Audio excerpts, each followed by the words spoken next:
नमस्कार, मैं हूं आपके साथ रविक्षा शर्मा और आप देख रहे हैं नव बिहार 24 न्यूज। चलिए रुक करेंगे आज की मुख्य खबर की ओर। बिहार में विधानसभा चुनाव से पहले सियासी माहौल गर्मा गया है।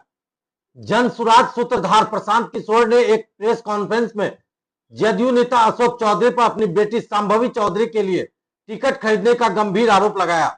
इस आरोप को लेकर अशोक चौधरी ने न्यायालय का दरवाजा खटखटाया है, जिससे मामला अब कानूनी मोड़ ले चुका है। इस पर जनसुराज के प्रदेश प्रवक्ता संजय ठाकुर ने पलटवार करते हुए कहा कि अशोक चौधरी अपनी राजनीति चमकाने के लिए कोर्ट का सहारा ले रहे हैं। उन्होंने दावा किया कि बिहार की जनता जानती है कि कैसे पैसे के दम पर टिकट बांटे जाते हैं और योग्य लोगों को नजरअंदाज किया जाता है।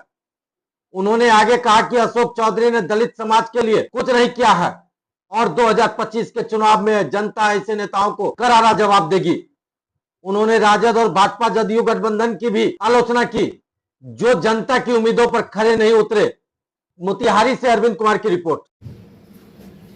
अच्छा, ये बताइए कि प्रशांत किशोर पर केस दर्ज हो गया है, क्या कहना चाहेंगे? मानहानि का केस है। देखिए, प्रशांत किशोर जी किसी केस मुकदमा से डरने वाले लोग नहीं हैं।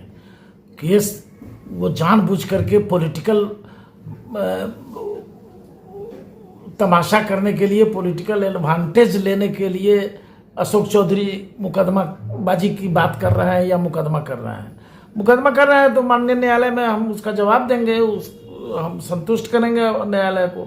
सवाल यह है कि बिहार में तो सब कोई जान रहा है, सारे पब्लिक डोमेन में सारी बातें हैं कि किस तरह से टिकट का वितरण होता है, किस तरह से टिकट का खेला होता है।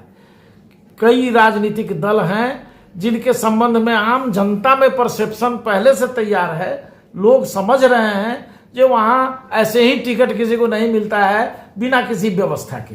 तो अगर टिकट पर प्रशांत किशोर जी तो उदाहरण दे रहे थे, दलित समाज के लोग आज भी जो पिछड़े हैं, जो दबे कुचले हैं, जो धन से कमजोर हैं, उनको राजनीति में कितने बड़े भी वो कार्यकर्ता हो जाएं, उनको राजनीति में जगह नहीं मिलती, उनको टिकट नहीं दी जाती। इस बात पर आदरणीय प्रशांत किशोर जी ने एक प्रेस कॉन्फ्रेंस के दौरान ये चर्चा करी थी कि देखिए, सक्षम लोग, जो पैसे वाले लोग हैं, जो ताकतवर लोग हैं, वो कैसे टिकट मैनेज कर लेते हैं और अपनी बेटी को, अपने बेटा को टिकट दे करके या एमएलए एमपी बनवा देते हैं। ये बात कही थी उन्होंने तो ये कहीं से आक्षेप नहीं लगाया था जो रुपया दे करके इन्होंने टिकट खरीदा है, चाहे किसी को आहत किया है। तो उनके बयान को विषयांतर करके अशोक चौधरी जी इस पर अपना राजनीतिक लाभ उठाने की मंशा से अपने को विक्टिम बता रहे हैं, जबकि सच्चाई यही है जो उन्होंने दलित समाज के लिए आज तक कोई महत्वपूर्ण कार्य नहीं किया। दलित समाज के रहनुमाई के लिए उन्होंने कुछ नहीं बेहतर काम किया। तो क्या स्टैंड होगा आप लोगों का? हम लोग न्यायालय, अगर हमें सम्मन करेगा, न्यायालय नोटिस करेगा, तो हम उसका पूरी वैधिक तरीके से, विधिक तरीके से हम न्यायालय में अपना पक्ष रखेंगे और न्यायालय को संतुष्ट करने का प्रयास करेंगे। मतलब आपका ये भी कहना है कि विपक्षी पार्टियां टिकट के लिए पैसा देती है, लेती है?